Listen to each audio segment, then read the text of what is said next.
그래서 미군 입장에서는 지금 2027년 대만 사태에 대한 여러 가지 시나리오도 나오고 하는 상황에서 새로운 인도태평양 전략적 전초기지로 삼겠다고 하면 중국이 물론 발끈하겠죠. 그 마스가 발표된 다음에 바로 성명이 발표가 된 걸 봤습니다. 네. 이건 어떤 자유무역 이런 체제에서 작동하지 않을 거다라고 너희 안 될 거야 뭐 이러는 건데 사실 중국의 입장에서 봤을 땐 굉장히 큰 위협으로 보지 않을까. 함정, 소위 네. 해군력의 관점으로 봤을 때 중국은 정말 탄탄대로로 성장을 하고 있는데 네. 중국 입장에서 지금 미국은 정체되어 있는 게 눈에 보이잖아요. 함정의 설계 기술이나 또는 거기에 탑재되는 뭐 이지스 기술부터 해서 여러 가지 최첨단 무기 이건 이미 미국이 잘하고 있는 부분이고 이 선체를 소위 껍데기 우리나라가 진짜 잘하는 이거를 한국이 들어가서 해준다?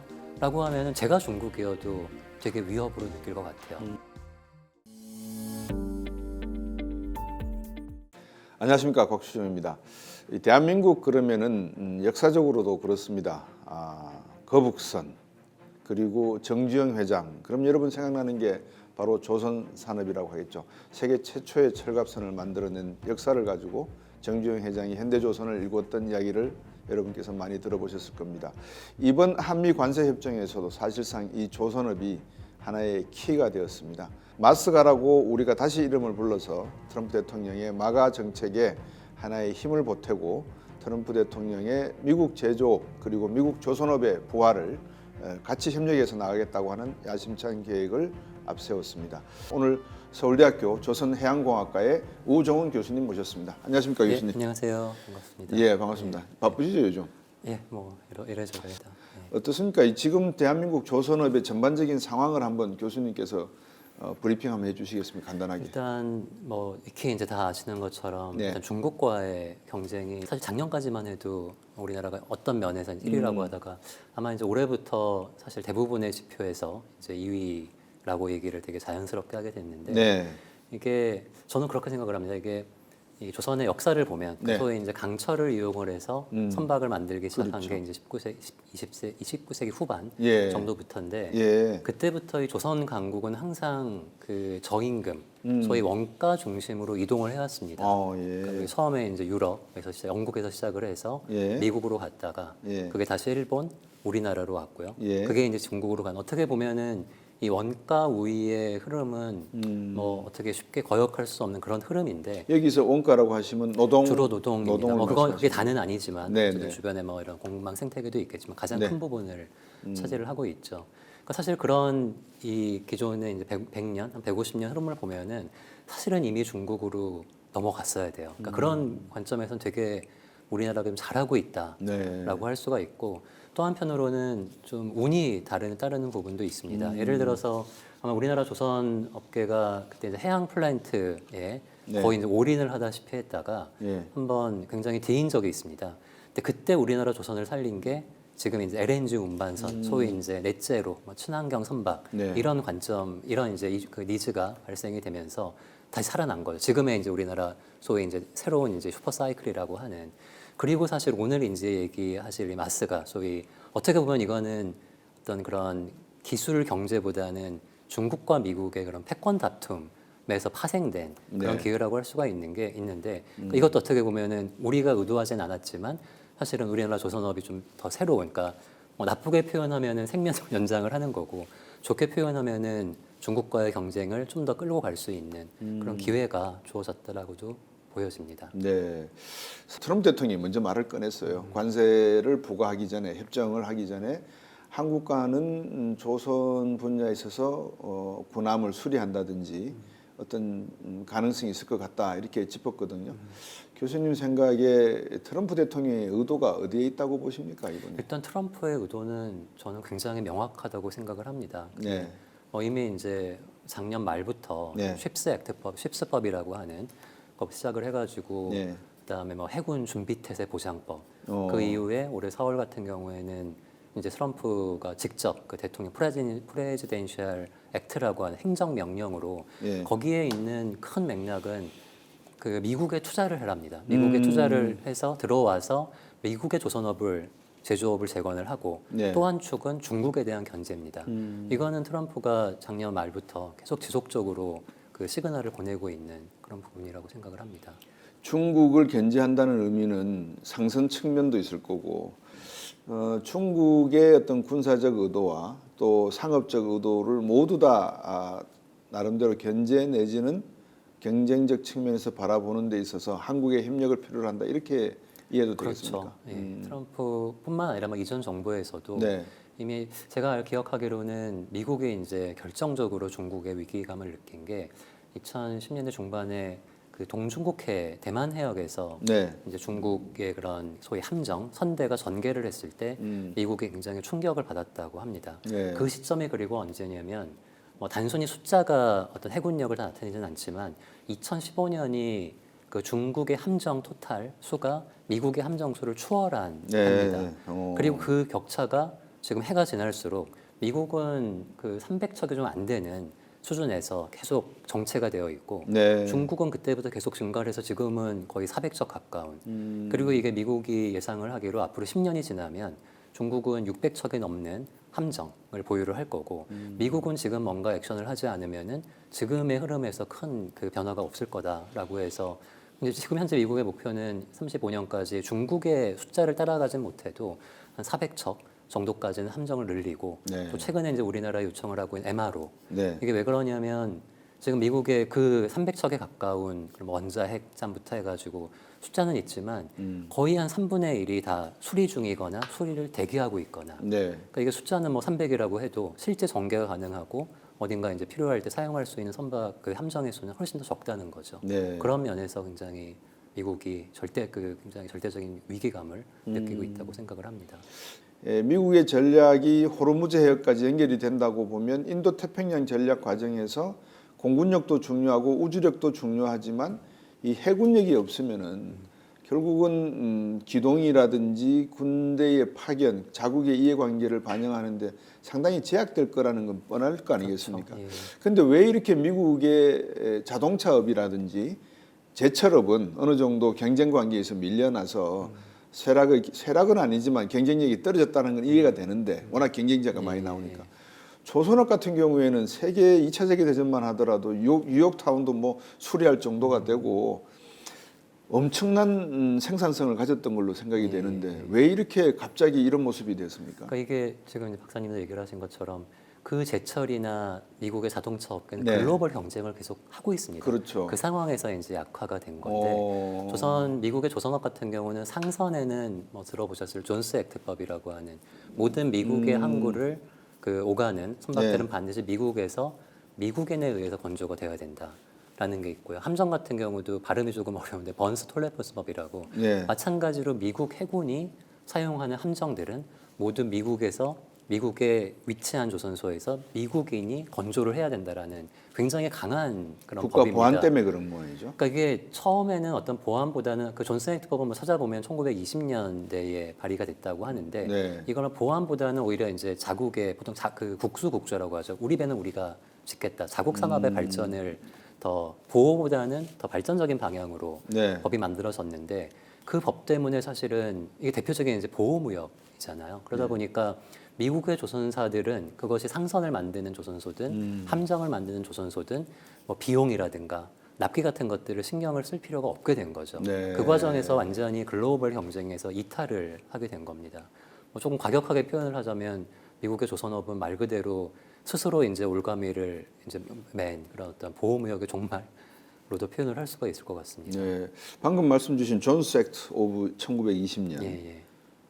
미국이 그동안 수많은 산업 발전 과정 속에서 수정법이라는 걸 많이 만들지 않습니까? 헌법도 수정 헌법이 뭐 수십 차례 이루어졌는데 왜 이 해운업을 이렇게 1920년대 수준으로 한 번도 병행시키지 않고 그거보다는 우주라든지 항공 분야는 수시로 막 법이 바뀌어 온 것 같던데 왜 이런 조선업은 방금 말씀 주신 것만 가지고는 제가 선뜻 이해가 안 되는 게 왜 이렇게 국수적이었을까라는 생각이 지금도 조금 설득이 안 그러니까 되거든요. 뭐 저도 이제 그 부분에 대해서 궁금해하는 그런 생각을 가지고는 있는데 이게 미국에서 오래 지내신 분들의 말씀을 들어보면은 미국인들이 가지고 있는 그 지금 어떻게 존스가 됐든 또 잘 알려지지 않은 번스법이 됐든 그 법에 대한 굉장한 그런 뭐 집착 같은 게 있다고 합니다. 그러니까 이게 사실 아까 이제 얘기 드린 뭐 쉽스법, 그다음에 해군 준비태세 보장법들을 다 보면은 어떻게든 이걸 좀 뭐 상원이든 하원이든 완화를 해가지고 네. 그것이 한국이 됐든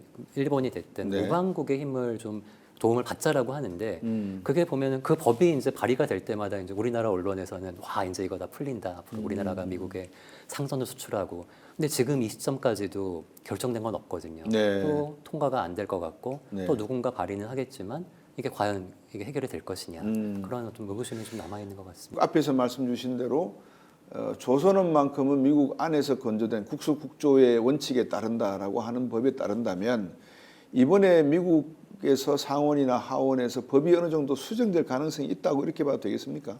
그러니까 그게 계속 될 것 같다 하는데 안 되고 있는 거죠. 네. 그러니까 기대치는 있는데 그리고 지금 그 상황 자체가 뭐 네. 중국과의 관계든 아니면 미국 자체의 조선 경쟁이 너무 절박하니까 저건 안 할 수가 해야 되지 않겠냐 하는데 어쨌든 지금 현재 팩트는 한 번도 변경된 게 없는 거죠. 하나나 HD 입장에서 현대중공업 입장에서도 단순히 배의 밑바닥에 붙어 있는 따개비 따는 정도의 수리 보수를 가지고 하겠다는 건 아닐 건데 결국 이거는 정부의 조달 산업 아니겠습니까? 미국 정부로 봐서는 더군다나 미국의 조달 사업은 아무나 주는 것도 아니고 또 한 번 주게 되면은 그 기관과 그 기업에 대해서는 그만큼 신뢰가 존재한다는 그렇죠. 의미를 갖고 있는데 그런 측면에서 이제 우리가 준비해야 될 게 무엇일까? AI적인 어떤 기술, 기능도 융합이 되면 상당히 우리가 미국과 AI 협력하는 데 있어서도 뭔가를 좀 찾아낼 수 있지 않을까 하는 생각이 들어서 그러니까 우리나라가 지금 미국에 제공할 수 있는 어떤 조선에 대한 또는 함정에 대한 기술은 네. 우리나라의 소위 이제 스테이터스 오브 아트라고 하는 최신 기술 수준은 아닙니다. 그러니까 우리나라가 보유하고 있는 뭐 LNG선의 최고의 기술, 뭐 정도 관리 기술 이게 10이라고 하면은 네. 지금 미국의 이식이 필요한 기술의 레벨은 거기까지 가지 않습니다. 그러니까 뭐 상대적이긴 하겠죠. 뭐 6, 7 정도의 네. 기술만 있어도 미국은 지금보다 훨씬 더 조선업이 생산성을 높일 수 있다. 그런 네. 수준이기 때문에 네. 예, 그게 꼭 얘기하신 뭐 AI까지 가지 않아도 되는 수준이 아닐까. 아, 그렇군요. 그만큼 우리 기술이 앞서 있다는 것은 제가 이제 이해가 되거든요. 그러면 이제 예를 들어 미국이 세계에서 석유 매장량 1위고 지금 또 2020년대부터 시작을 해서 수출을 많이 이제 하기 시작을 해가지고 수출 부분에도 신경을 많이 쓰고 있고 특히 LNG 부분이나 이제 셰일가스 같은 부분도 수출을 많이 하려고 하고 있거든요. 미국의 향후 수출 동남아 지역의 LNG의 수출을 장려하고 지원한다면 우리는 무엇을 얻을 수 있을까요? 일단 다이렉트로 예상이 되는 거는 그 LNG 운반선에 대한 수주가 되겠죠. 네. 왜냐하면 미국과 동남아시아를 오가는 선박은 존스 액트법에 저촉이 되지 않거든요. 네. 그러니까 지금 이제 박사님이 얘기하신 대로 미국은 지금 현재 기준으로 세계 최대의 LNG 수출국입니다. 그렇죠. 그게 지금 현재 수준에 그치는 게 아니라 향후 이제 몇 년 내에 50% 60% 증가를 할 텐데 그리고 그 물량을 어딘가에 수출을 해야 될 거고 네. 그렇다라고 하면은 지금 우리나라가 저는 강점을 가지고 있는 그리고 다행히 중국에는 줄 수 없는 그런 물량들에 대한 수혜가 예상이 된다고 볼 수 있겠습니다. 조금 이제 군사적인 분야로 한번 넘어볼까 싶습니다. 중국이 민감하겠죠? 굉장히 민감하겠죠. 예, 어떻습니까? 지리적으로도 그렇고 지금 이미 뭐 그 마스가 발표된 다음에 바로 성명이 발표가 된 걸 봤습니다. 그래서 봤는데 일단 뭐 아직은 좀 완곡한 표현인 것 같아요. 이거 너희 뭐 이러면 안 되기보다는 이건 어떤 자유무역 이런 체제에서 작동하지 않을 거다라고 너희 안 될 거야 뭐 이러는 건데 사실은 모르겠습니다. 이게 저는 미국도 만만한 국가는 아니지만 그렇죠. 사실 중국의 입장에서 봤을 땐 굉장히 이거를 좀 큰 위협으로 보지 않을까라는 생각은 하게 되고 왜냐하면 지금의 그 박사님이 얘기하신 함정, 소위 해군력의 관점으로 봤을 때 중국은 정말 탄탄대로로 거의 뭐 리니어 이상으로 성장을 하고 있는데 중국 입장에서 지금 미국은 정체되어 있는 게 눈에 보이잖아요. 그렇죠. 근데 그 정체는 사실은 어떤 함정의 설계 기술이나 또는 거기에 탑재되는 뭐 이지스 기술부터 해서 여러 가지 최첨단 무기 이건 이미 미국이 잘하고 있는 부분이고 미국이 부족한 거는 이 선체를 소위 껍데기 우리나라가 진짜 잘하는 이건데 이거를 한국이 들어가서 해준다라고 하면은 제가 중국이어도 되게 위협으로 느낄 것 같아요. 그러니까 이거를 앞으로 이게 정말 지금 우리나라 정부가 그 기대를 하고 또 우리나라 민간 업계가 순조롭게 이게 진행이 된다라고 하면 상당한 반발이 예상이 되기는 합니다. 네. 근데 저는 한 발 더 나갔으면 하는 생각이 들어요. 미군 입장에서는 지금 2027년 대만 사태에 대한 여러 가지 시나리오도 나오고 하는 상황에서 이 해군력을 어떤 식으로 인도 태평양 지역에서 강화할 필요성이 있는데 이거를 한국 쪽에다가 기술 지원과 함께 우리 미군의 어떤 건조라든지 M1O 사업을 뭐라 그럴까 하나의 그 발판 삼아서 새로운 인도 태평양 전략적 전초 기지로 삼겠다고 하면 중국이 물론 발끈하겠죠. 그렇죠. 그렇지만 또 우리는 역으로 생각하면 중국과 협상할 수 있는 카드 하나를 지는 거 아니겠습니까? 예. 그게 전략적으로만 제대로 되면 괜찮을 것 같은데. 그렇죠. 그러니까 그거는 저는 우리나라가 중국에 대한 그런 어떤 우위 또는 협상권을 가지기 위해서 당연히 미국이 그런 어떤 전략을 네. 전개한다면 좋을 것 같은데 저는 근데 제가 이쪽 분야에서 이제 뭐 미국의 해군과 일을 해본 건 아니지만 네. 이제 우리나라 어떤 해군의 분위기나 또 이쪽에서 활동하셨던 분들 얘기 들어보면은 미국이 과연 그렇게까지 할까? 그러니까 정말 우리나라의 어떤 지정학적인 그런 발판, 그러니까 지금 일본에 하고 있듯이 네. 오히려 저는 그 부분에 조금 더 의구심이 있습니다. 네. 대한민국이 잠수함 운영할 걸 생각을 못했는데 벌써 잠수함을 잠수함을, 운영하고 있지 예, 않습니까? 예. 이제 그런 측면에서 놓고 보면 대한민국의 저력이라고 하는 건 상당히 무섭다. 정말 6.25 전쟁 때 하더라도 그 빈약한 군함 하나 없던 나라에서 이제 필리핀이나 이런 나라에게 우리가 쓰던 군함을 물려줄 수 있는 국가로 성장할 정도의 그 성장 배경 어떤 것이 가장 핵심적이었을까요? 사실 그 지금 얘기하신 대로 50년, 60년대에 일본은 뭐 이미 2차 세계대전에 그렇죠. 그럴듯한 항공모함 만들고 미국은 그 리버티오라고 하는 거를 마치 자동차 뽑아내듯이 2,000척 이상을 뽑아내고 근데 우리나라 그때 60년대 그때 이제 대한조선이죠. 거기 사진을 보면 여전히 목선입니다. 그때까지도. 네. 우리나라가 강선을 만든 거는 그 이후예요. 네. 근데 불과 지금 50년 만에 지금 항공모함까지는 아니지만 독도함 같은 거 만들고 독도함까지. 잠수함 국산화가 네. 되고 최근 이지스함을 만들어내고 어마어마한 발전인데 거기에는 다시 이제 아까로 돌아가 보면은 그 70년대 박정희 대통령 시절에 네. 중화공업 육성 예. 시작이었다고 생각을 합니다. 네. 그러니까 그리고 배를 만들려면 이게 대부분이 이제 강철로 이루어지기 때문에 첫 번째 이런 조선소의 첫 번째 조건은 일거나 제출소가 있어야 되는 그 기반이 마련이 됐기 때문에 네. 그때부터 이제 70년, 75년, 7년, 8년 현대중공업, 그 다음에 삼성중공업, 대우조선이 그때 만들어졌거든요. 네. 그 이후에 보면 그래도 그때도 보면 여전히 일본에는 압도적으로 뒤처지고 있었어요. 제가 기억을 하는 게 제가 94학번인데 네. 제가 입학을 했을 때만 해도 일본은 따라가기 되게 힘든 목표고 저거 언제 우리가 따라갈까? 근데 그때 이제 정부나 아니면 이제 기업들이 했던 어떤 중요한 포인트가 뭐였냐면 그때 뭐 오일 쇼크 있고 뭐 경제 파동 나고 했을 때 일본은 이걸 어떻게든 그 비용을 줄이기 위해서 네. 표준선이라는 제도를 도입을 합니다. 네. 어차피 일본이 그 당시에 세계 1위 국가, 1위 조선국이니까 네. 우리가 설계를 해서 선주한테 가져가면 살 수밖에 없을 거야. 근데 이게 완전히 실패를 한 거죠. 근데 우리나라는 반대로 그 어려운 시절에 정부에서 더 많은 그 인프라 투자를 하고 조선소들도 계속 기술 개발을 하고 그 어려운 와중에도 설계 인력을 해고하지 않았습니다. 네. 이게 이제 일본과 우리나라가 그 90년대 딱 갈리게 된 결정적인 기반이 됐었고요. 네. 그래서 지금 일본이 아직도 헤매고 있는 이유가 그때 그 설계 인력을 다 파이어 시키고 또 그 수많은 조선학과들이 대학의 학과들이 다 사라지고 네. 했던 반면에 우리나라는 뭐 이제 10년대 초중반에 좀 어려움을 겪으면서 학교 기준으로 보면은 조선학과가 많이 사라지긴 했지만 그래도 지금 한 20개 되는 학과에서 계속 인력이 배출이 되고 있고 여전히 모든 조선사들이 설계라고 하는 중요성에 대해서 인지를 하고 계속 투자를 하고 있고 네. 이런 점들이 지금 아까 제가 운이 좋은 것도 있지만 이미 모든 주도권을 중국에 뺏겼어야 되는 그런 환경에서 이런 경쟁력을 유지를 하고 있지 않나라고 생각을 합니다. 또 박정희 대통령이 에르하르트 독일 총리로부터 듣고 와서 포항제철 만들고 경부고속도로 깔고 여수 순천에 석유화학단지 만들고 했을 때에 그 인프라를 통해서 자동차 산업과 조선 산업이 성장할 수 있었고, 그러니까 정부 지원과 함께 같이 갔다는 게 하나의 요점인 것 같아요. 그리고 이제 우리 기업은 일본과 달리 우리가 표준화시켜서 물건 사시오, 이게 우리의 기술이고 자랑이요가 아니고 무엇을 원하십니까? 니즈를 우리가 파악을 해서 계속 필요한 설계 도면의 기술을 우리가 가져갔기 때문에 지금 격차가 이제 좁혀졌고 앞선 부분이 생겼다는 말씀 아니겠습니까?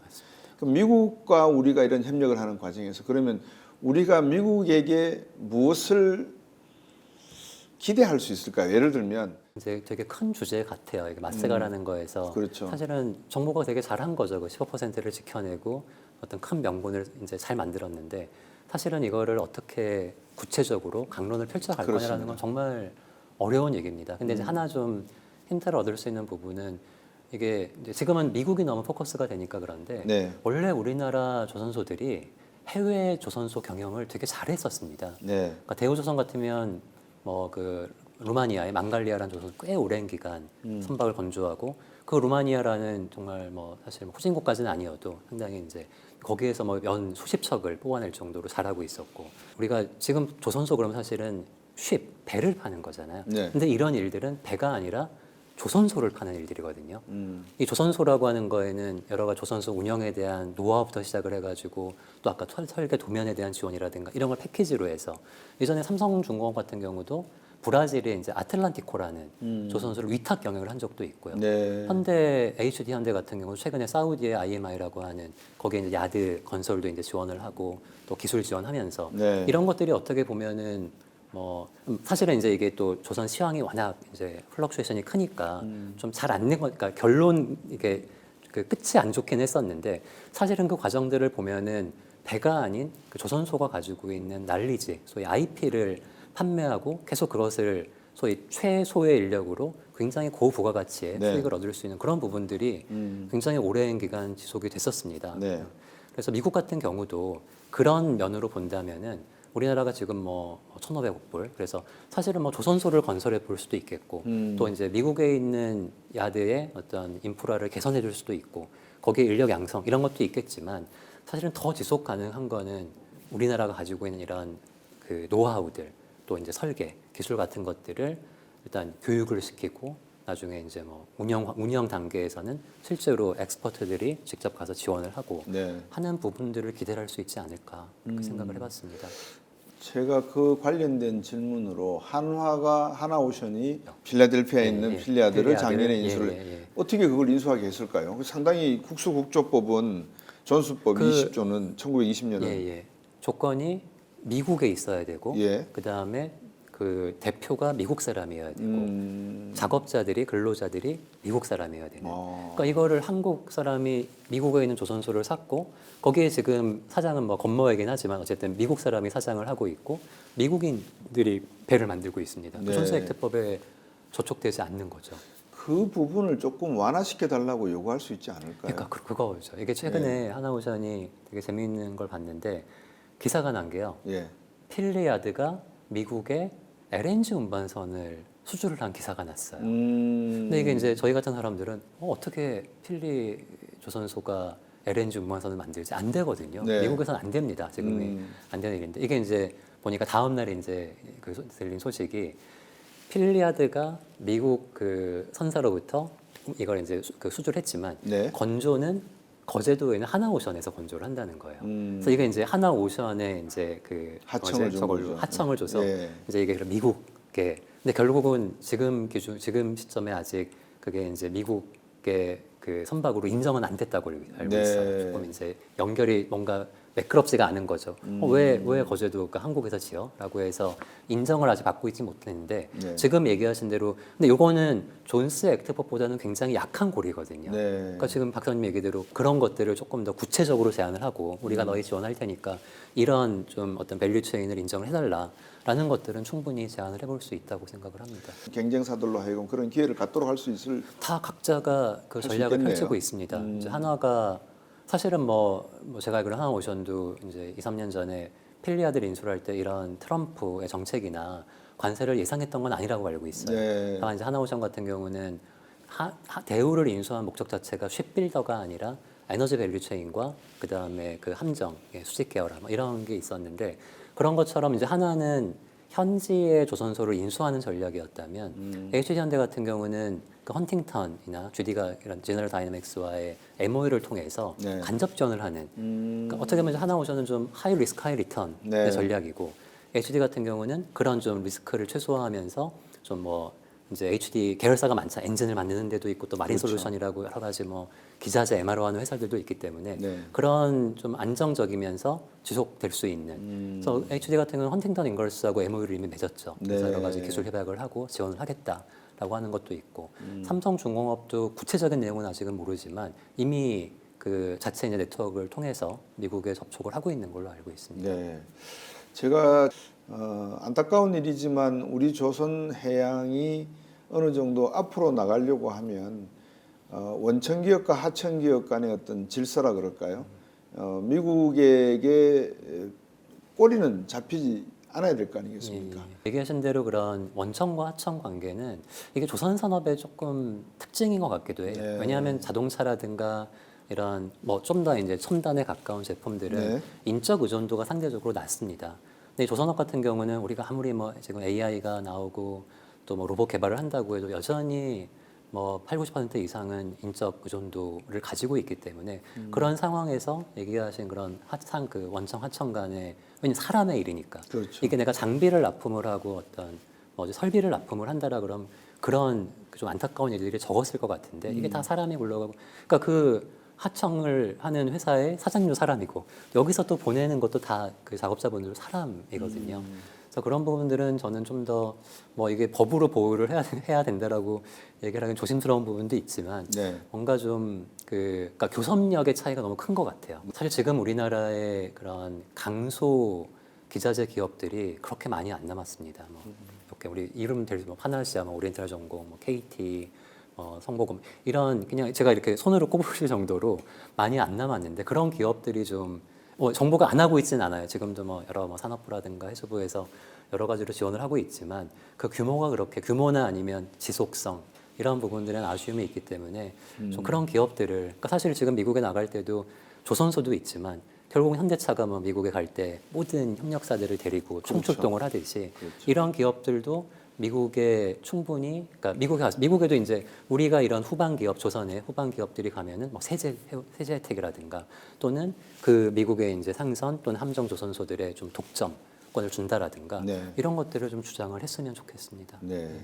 참 좋으신 말씀이고 중요한 말씀인 것 같아요. 이제 그런 기업들을 우리가 육성을 하려면 결국 우리 스스로가 하청 기업과 협력 업체들을 보살펴야 된다라는 말씀인 것 같습니다. 지금 사실 우리나라 대형 조선사들의 오너나 이런 대표님들도 보면은 되게 걱정이 많아요. 특히 이제 야드에서 실제로 조선 소장님이나 조선소의 대표분들은 사실은 그 생태계가 무너지면 사실 조선소도 그렇죠. 심각한 위기에 처하는 거거든요. 어떻습니까? 최근 현대의 조선업을 놓고 봤을 때 미국 쪽에서는 무인 군함이라든지 여러 가지 A과에 접목된 하나의 향후 상선도 마찬가지고 배를 생각하고 있을 것 같은데 우리도 그런 쪽으로 지금 기술력이 어느 정도 뒷받침되고 있다고 봐야 되지 않겠습니까? 많이 하고 있습니다. 예. 물론 이제 함정 분야야. 그러니까 우리가 뭐 미국의 이제 함정 미국의 이 군사력, 소위 무기라든가 훨씬 앞서 있습니다. 그렇겠죠. 미국은 절대 우리나라의 뭐 함정 기술을 필요로 하지 않아요. 근데 이제 상선 같은 경우는 대표적으로 지금 그 조선계 이제 대표 토픽은 첫 번째는 아까도 얘기 친환경 이슈. 네. 그래서 어떻게 하면 이제 무탄소 연료로 배를 가게 할 그렇죠. 것이냐라는 거. 예. 두 번째가 자율운항. 마치 자율주행차 하듯이 예. 자율운항 기술. 세 번째가 이제 야드의 생산성을 높이는 스마트 야드. 세 가지인데 예. 이 세 가지가 전부 다 그 박사님 얘기하신 AI와 직접적으로 연이 닿아 있습니다. 그래서 이미 자율운항 같은 경우는 많이 보신 뭐 자율운행 자동차처럼 뭐 이런 그 뭐죠 라이다 같은 센서부터 시작을 해가지고 레이더 그 거기서 이제 취합되는 정보들을 전부 다 이미지, 영상 처리해가지고 사실은 지금 그 원양에서의 그 상선들은 어느 정도 자율운항이 이미 가능한 수준이에요. 지금 남은 부분은 오히려 이제 그 항구에서 굉장히 좀 마이크로한 그런 컨트롤 이게 이제 어려운 부분. 이것도 이제 해결이 되어가고 있고요. 그 이 대체 연료, 그러니까 친환경 연료 같은 경우도 뭐 AI와 직접적인 연관은 없지만 네. 뭐 여러 가지 그 어떤 가상 실험이라든가 또는 새로운 이제 메터리얼을 찾는다 이런 부분에도 활용이 되고 있고 네. 무엇보다 스마트 야드를 위한 부분에 AI가 가장 필요로 하고 있다고 보이는데요. 네. 근데 이게 AI도 보면 크게 이제 저는 구분을 할 때에 이 사람의 이제 인지 능력을 대신하는 지식 노동을 대체하는 부분이 있고 사람의 이제 육체 노동을 대신하는 그렇죠. 부분이 있다면 조선소의 지금 진도가 빠른 부분들은 대부분 인지 능력, 그러니까 우리가 도면을 보고 네. 또는 어떤 문서를 보고 해서 막 수백 페이지의 다큐멘터리 이런 부분들은 저희가 기대하는 것보다도 훨씬 빠르게 진도가 나가고 있습니다. 마치 이제 일반 오피스 잡들이나 단순 업무들이 사라지고 있는 것처럼. 네. 근데 이제 이게 조선소가 어려운 부분이 이 사람을 대신하는 로봇을 만드는 부분이 생각보다 어렵고 그래서 이걸 이제 저도 뭐 로봇 전문가는 아니어가지고 그 자동화 로봇을 전문으로 하는 분들의 얘기를 들어보면은 조선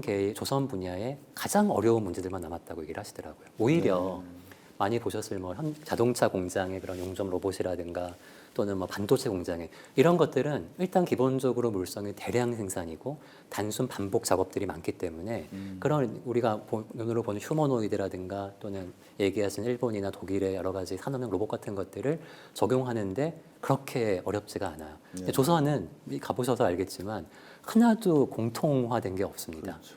그러니까 이거를 로봇이라고 하면 직접 그 모든 다른 상황을 판단을 해가지고 내가 이동을 해서 내가 작업을 시작을 해야 되는데 그런 환경이 아니고 이거를 한다고 한들 그럼 조선소가 가지고 있는 그 R&D 투자 능력과 그러니까 규모와 그 펀딩을 할 수 있는 게 이런 그 정말 어려운 환경에서 자동 작업을 할 그 로봇을 개발할 수 있는 ROI가 있느냐 그 ROI가 안 나오는 부분도 있고요. 그래서 그게 조금 이제 인지 쪽과 육체 노동에 대한 대체 부분의 속도는 조금 다르게 보입니다.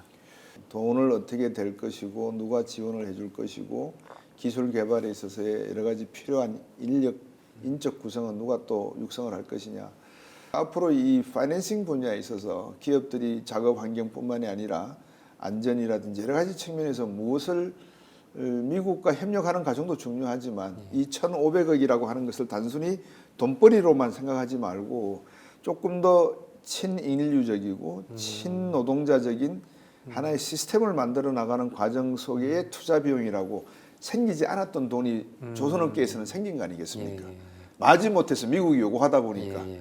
이거를 어떻게 활용했으면 좋겠다는 생각을 좀 해보셨는지. 예, 그게 어려운 질문인 것 같아요. 일단 이게 이제 아까 얘기 드린 소위 이제 철선이 등장한 이후에 영국, 미국, 일본, 우리나라 이 흐름은 네. 사실은 지금 얘기하신 그런 리스크를 감당할 수 있는 국가로 흘러온 거예요. 그리고 그 시기가 지나가면 다 쇠퇴를 해왔다라고 생각을 합니다. 네. 근데 이게 참 이번에 이 맞서가라고 하는 게 저도 그냥 박사님 얘기를 하셔가지고 생각을 하게 된 거는 이게 민간 기업은 아까 얘기한 자동화 로봇 또는 뭐 세상의 어떤 기술을 거기에 투자하기에는 여력이 그렇게 많지가 않습니다. 그렇죠. 그렇다면은 지금 얘기하신 대로 자 이번에는 그럼 우리가 뭐 그게 휴머노이드가 됐든 아니면 정말 조선소의 모든 디시전 메이킹을 정말 추적할 수 있는 뭔가가 됐든 간에 정말 여기에 집중 투자를 하고 또 거기에 이제 미국은 어쨌든 그 AI라고 하는 코어 기술에 대해서는 또 선제가 훨씬 더 앞서 있으니까 그런 부분에 좀 어떤 협조를 통해서 뭐 아까 얘기한 육체 노동의 자동화, 지식 노동의 자동화에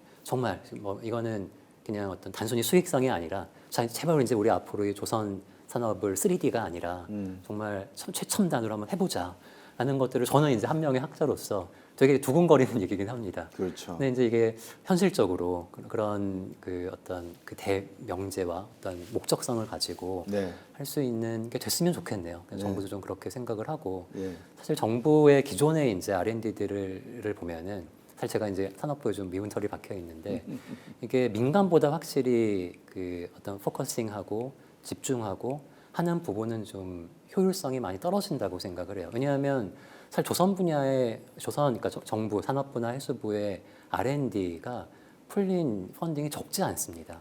근데 이 금액이 만약에 민간의 기준으로 보면은 사실은 더 많은 것들을 할 수도 있지 않았을까. 그러니까 상대적인 거긴 하죠. 근데 이게 사실 또 이 1,500억 불은 그거를 훨씬 더 아득히 초월하는 물론 이게 그게 다는 아니겠지만 그래서 그런 관점에서 박사님 얘기하신 그런 어떤 세상에 없던 기술을 한번 한미가 공동으로 우리나라 혼자 하는 게 아니죠. 미국의 어떤 그게 뭐 MS가 됐든 구글이 됐든 어떤 TF를 만들어서 한다라 그럼 굉장히 신나는 일이 되지 않을까 예상을 해봅니다. 그러게 말입니다.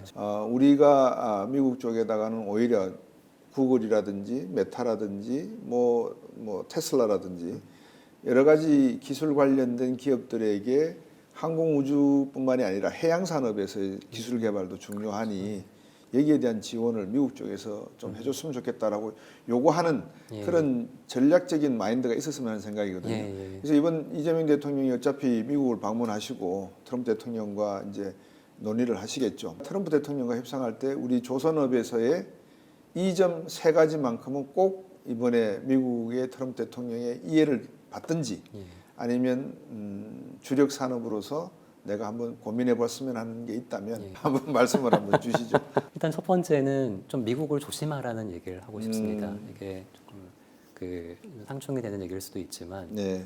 이게 절대 만만한 국가가 아닙니다. 그러니까 그렇죠. 이게 우리나라가 아마도 미국은 왜냐하면 최근까지도 그 쉽스법 아까 얘기한 여러 가지 법안들에도 불구하고 또 나오는 기사 어떤 그 미국의 언론을 보면은 미국은 조선업의 재건을 포기했다는 기사도 있었어요. 그러니까 사실 미국 스스로도 이 조선 산업이라고 하는 것에 대해서 소위 이제 어떤 맥락을 잡지 못하고 있는 상황에서 아마 한국이 던진 강론은 없었지만 1,500억 불을 우리가 조선 산업에 투자하겠다라고 굉장히 매력적으로 들었고 예. 그리고 미국의 입을 빌어서 나온 것들을 보면 거기 나온 얘기들이 아 이제 한국이 와서 조선소도 지어줄 거고 지금 우리나라 뭐 4개 있는 해군 조선소도 업그레이드 해줄 거고 교육도 시켜줄 거야.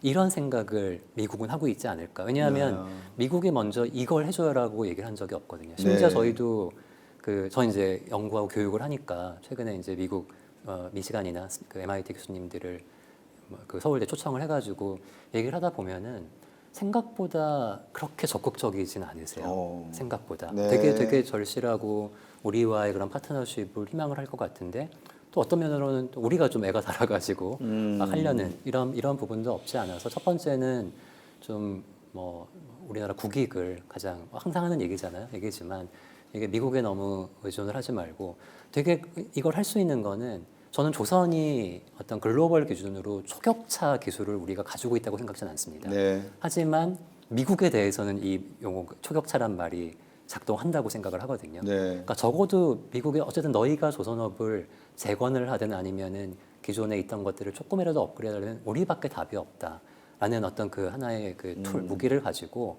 좀 더 그 프라이드를 가지고 협상에 임했으면 좋겠다라는 게 있고요. 두 번째는 아까 있었던 얘기 그 대중소의 상생. 네. 그러니까 이게 사실 보면은 정부도 그럴 거예요. 이게 아무래도 그 정부를 좀 서포트해주고 지원할 네. 수 있는 거는 여력이 있는 대기업 중심일 텐데 이걸 좀 자동차나 전자업계가 했듯이 그런 그 공급망 업체들을 좀 같이 모아서 네. 이왕 나간다. 어차피 현대든 삼성이든 대우든 그러니까 한화든 솔로로 가서 배 지을 수 없습니다. 팀으로 가야 예, 되겠죠. 그래서 어떤 좀 팀을 구성을 했으면 좋겠다라는 생각이 들고요. 세 번째는 그 이제 강요들에게 대한 얘기라기보다는 제발 우리나라의 이 조선 그다음에 함정 분야에 대한 그 조선 컨트롤 타워가 정말 좀 꼭 필요하다고 생각을 합니다. 네. 오늘도 그 결국 그 호주에서 10조. 한 그게 일본으로 갔어요. 일본어로 뺏겼죠. 근데 저는 그때 몇 달 전에 이거를 보고 우리나라로 올 거라고 생각을 한 게 뭐 그 어떤 선박의 품질은 기본이고 일단 뭐 무기 체계나 이런 거에 레이더 이런 차이는 있었겠지만 독일이나 일본의 성과의 절반도 안 됐었어요. 네. 근데 이게 뭐 다는 아니었겠지만 우리나라는 현대하고 하나가 같이 가 심지어 국내에서는 서로 소송 관계에 있는 두 회사가 그럼 이게 호주에서 봤을 때는 이게 뭐지? 이라고 싶어요. 다 독일, 뭐 이탈리아, 일본은 원팀을 만들어 가지고 왔는데 근데 지금도 사실은 이렇게 여러 가지들을 보면은 아직 우리나라 이런 그 정말 미국이라는 국가와 이 딜을 하기 위한 제대로 된 컨트롤 타워가 아직 잘 안 보이는 것 같다. 그래서 이 정말 이제 협상에 나서기에 앞서서 네. 정말 그게 정말 최고의 전문가들, 그러니까 산, 학, 연, 정의 최고의 전문가들을 모셔가지고 이 하나의 일관된 그 원팀으로 갔으면 좋겠다라는 얘기를 꼭 드리고 싶습니다. 결국은 국가의 발전이라고 하는 것은 어떤 정치적인 이념이라든지 또 한 기업, 두 기업의 어떤 수익 이해관계에 국한된 게 아니라 국가의 생존과 국가의 미래 성장에 대한 그것이 곧 국민의 행복과 직결되는 내용이기 때문에 상당히 중요한 부분인데 우리가 그런 단합과 하나의 그 일관화된 컨트롤 타워가 절대적으로 필요하다는 말씀은 비단 조선업뿐만이 아니라 그렇죠. 모든 산업에서 다 중요하신 말씀 같아요. 항공기도 그렇고 네. 배도 그렇고 대한민국이라고 하는 국가도 그렇고 엄청 무겁습니다. 근데 이 무거운 게 뜨려고 하면 하나의 물리학적인 조건이 맞아 떨어져야 됩니다. 한쪽은 밀고 한쪽은 당기는 힘이 동률할 때 이 비행기도 뜨고 배도 물 위에서 뜨는 거거든요. 국가의 발전과 성장이라는 것도 제가 보는 관점에서는 아까 원팀 말씀을 하셨는데 서로 반대되는 힘을 잘 균형을 맞춰서 이거를 한 방향으로 나갈 수 있는 쪽으로 유도해내는 것이 대한민국 경제가 비상하고 대한민국 국민들이 행복해질 수 있는 방법이 아닌가 싶어서 마지막으로 우리 시청자분들에게 제가 여쭙고 싶은 거는 우리 조선 해양의 현장에도 계시고 또 학생들을 가르치시니까 앞으로 많은 학생들 좀 보내주시고 우리 과학기술 분야에 관심을 가져달라는 부탁의 말씀도 한번 주십사는 말씀 제가 드리겠습니다. 감사합니다. 최근에 아까 우리 박사님께서 의대 쏠림 현상도 얘기하셨는데 이 공대 안에 이 조선해양공학과라고 하는 이 학문은 최근에 이제 어떤 산업의 부침 때문에 약간 좀 뭔가 그 느낌이 의미가 퇴색된 것 같은 느낌은 있지만 이게 전통 공학의 대표적인 분야 중에 하나이기도 하고요. 그다음에 이제 최근에 이 우리 학과뿐만 아니라 전국의 조선 유관 학과들에서 하는 일들은 대부분 최첨단 기술과 다 맥락이 맞닿아 있습니다. 맞닿아 있고 이 학과에서 공부를 하고 연구를 하는 그런 친구들은 전부 다 지금 꼭 그게 조선소가 아니어도 산업계에서 중요한 역할들을 하고 있기 때문에 이 조선해양공학과라고 하는 특히 이제 조선산업이라고 하는 분야를 그 산업의 중요성뿐만 아니라 하나의 어떤 미래 가능성과 비전을 볼 수 있는 그런 분야로 이해를 해주시면 감사하겠습니다. 네, 오늘 나와주신 서울대 조선해양공학과 우정훈 교수님 감사합니다. 네, 감사합니다.